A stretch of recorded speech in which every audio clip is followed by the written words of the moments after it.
Alright guys, I'm going to show you how we can use the Synd Maps editor for multiple rings. Okay, multiple rings are probably the reason you purchased the upgrade, and you know, this is such a powerful tool because, as mentioned in the last video, there's people on Fiverr.com selling these kind of rings like you see here for $85 or more. And you know, they might do a great job, but you can automate it and you can do it far quicker, and you could even sell this is as a service itself. So let's cover the basics. Okay, now we can see that we have created 5 tiers in here. Now how do I get that to 5 without having to go and create every one manually, every one of these applets here manually? Let's just show you how to do that. We'll click on new, I'll click on open, and I'm going to choose this one here that says RSS feed as an example. Okay, now if you got a scroll on your mouse, the little wheel thing, if you move it backwards or forwards, etc., that will make it go bigger or smaller. Make sure you're in the pointer here. Okay, I'm just going to tidy this up and put that in there. Now when I'm in the pointer, I can put a square around and it will snap into place, and it will allow me to move this about, okay, the whole lot. Okay, I just put the snapper into place. To do that one more time, I'm going to show you.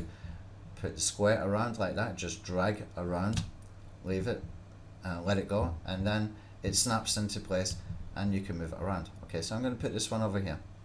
Right, now I want to make a copy of this, and there's 2 ways I can do that. I need to, first of all, put the square around, and I'm going to click Control and C, or you can click on the copy up here. And now I'm going to click on Control and V, and there we go. Okay, I can move this around, and I can do it one more time. Control and V, and I can put another one here. Okay, I can even move this one. I see I need to put the square around every time, so if I want to move this, I can move that down a little bit. Right, I'm going to do Control and V again. This time I'm going to put this one here, and Control and V again. I'm going to drag this one over here, and put this one up. Oh, here we go again. You need to put the square. Okay, I forget myself sometimes. Right, and I can do another one or another one and another one. I can do up to 10 of these if I want to. Okay, so we've got 5 different rings in here. Now I showed you the diagram with one in the middle. You can do it like that if you want to, if it's easier for you. But actually it makes no difference what you put in the diagram. You're choosing from here what is going to be posting from where to where. Okay, let me explain. Right, now so these are all in different rings. Now what we need to do next is we need to assign groups. Okay, if I put the pointer around the square and it snaps into place and I right click, you will see here I've got a choice of groups. Okay, I'm going to choose this one as group 1. Okay, and I'm going to do the square around this one, and I'm going to assign this one as group 2. Right, now this is where you need to be careful. This is where you need to pay attention. If I put the square around here, and if I choose in here group 2, this is not meaning I'm doing second tier linking.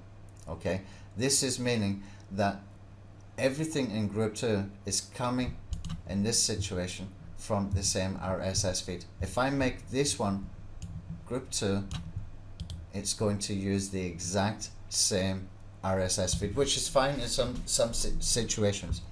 It can be fine in some situations, but if you want to do it for tiered linking, this is not how you do it. You're going to make this one group 3, okay, and you will make this one group 4, and you can create up to 10 of these. Okay, and you will make this one group 5.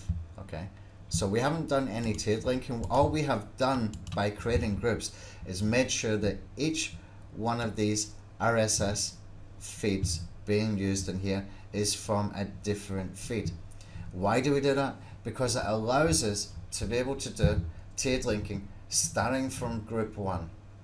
Okay, this group 1 we can now make into a tiered link by using the RSS feed for, say, from this ring, for example, for this WordPress account, this exact WordPress account, we can choose then to make the RSS feed for that one come in here to be the group 2 RSS feed. We could choose the exact Tumblr account being used in this group 1. We can choose the exact Tumblr account RSS feed to be in group 3. Okay, this would be then creating a ring here where the WordPress account from here is then linking out, so we've got tiered linking happening at that point. Okay, and the Tumblr account in here would then be linking out, so we got tier 2 happening in this side as well. And then if we wanted to take that further, we could even take one of these RSS feeds from, you know, one of these, for example, that would link in here and here. Okay, that would be used in here and here. Now I just like to keep this as simple as possible. You will get into all the complicated stuff yourself, some of you, I'm pretty sure you will. But for now, what I want to do is just keep it like this, so that I've got these 5 different groups. And then what I need to do next is, before I can put it over to the Synd mapper, this is really important. How do we get this from here into the Synd mapper? Very, very simple. We click on Create Synd Map, and I'm going to give it a name. I'm going to call it 5 Group Demo RSS. Okay, just for me to understand what I have got and what I've done here. Click on that and it's done. Now when I go over to the Synd mapper, okay, if I click here, you can see the 5 Group Demo RSS has now showed up. When I click on this, you will see a pop-up saying, right, great, you've got 5 groups. That means you need to use 5 IFTTT accounts. Okay, so then I would go and choose the accounts I want to work with. So I'm going to choose this one here, and I'm going to choose the next one down, and the next one down again, and the next one down again. So we've got 1, 2, 3, 4, so we need to come to number 5 now, and the next one down again, number 5, we can go to this one, I think. Okay, so that now gives me 5 different IFTTT accounts from here. Okay, we know that we got them in here. Not all of them are full, but it's okay. We've already mixed the accounts, etc. And then, now that I've got these accounts assigned, we need to choose our RSS feed URLs. Now, be careful what we're doing here. Pay attention here, should I say. If I just take this one out for a second.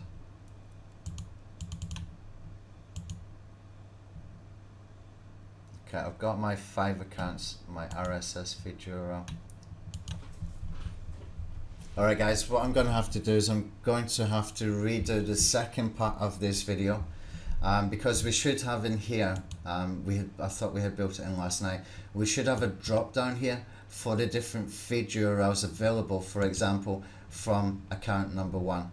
It should automatically be populating in here for the accounts that we have got in that particular account where we have got RSS feeds available, so that we could automate that part where you didn't have to go searching and looking for it. For some reason it's not showing up, so we will have to redo this video a little bit later.